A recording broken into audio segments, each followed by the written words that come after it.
Hi, Amy here, and today I want to share some strategies for driving traffic to your content with images. Using images to drive traffic is a fantastic way to get more people who are interested in what you have to offer. And it can work often a lot better than text-based content. And what you can do with creating these images is you can actually take content you already have. You can do things like turn articles into infographics. You can also do things that are image-based social media content that you can put on Pinterest and other places.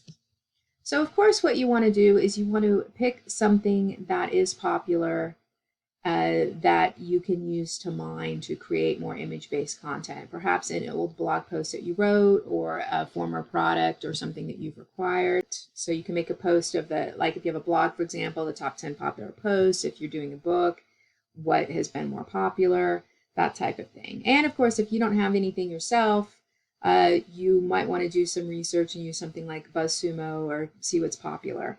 Let me just show you a quick example of that here. This is a tool called PostGopher I use on my blog. You may have seen it, where it allows people to actually download a PDF. And so this is a quick way just to see what type of content is popular, content people want to read later. And one of the things that's popular here is 7 tips for publishing your first no and low content book, which I have here. So it has 7 types of tips for putting out your first low and no content book here. And that could be a good one to start with, to creating more visual-based content, and to use that to drive content to drive traffic to other pieces of content. So what could you actually do with that content? You could do something like design a slideshow based on it. You can make an infographic. You could then create a flip book. You could use like magazine type tools to create a flip book. And I actually think it's good to do like a 2-tier thing. Like you could create something a little bit more longer visual based or more intricate, and then you could take that and create a Pinterest pin out of it, or create Instagram images out of it, or something like that. So you can take it and do something a little bit bigger if you want to, if it's something that offers that for a longer or bigger piece of image based content, and then also make more of a short snippet based image out of it too. So that way you're getting double mileage out of it. So you might want to be gathering your images. You might already have images embedded in the content. If you are using something like private label rights content, a lot of times they'll have included images, which is great. There's tons of different sites where you can get images: Unsplash, Pexels, Getty Images.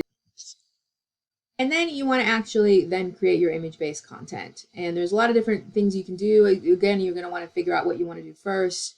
You can use slideshow programs, Canva, Photopea, things along those lines. So let me just show you here.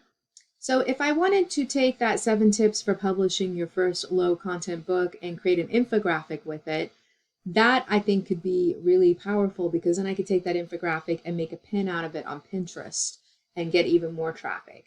So if you go to Canva, they have a lot of infographic templates here.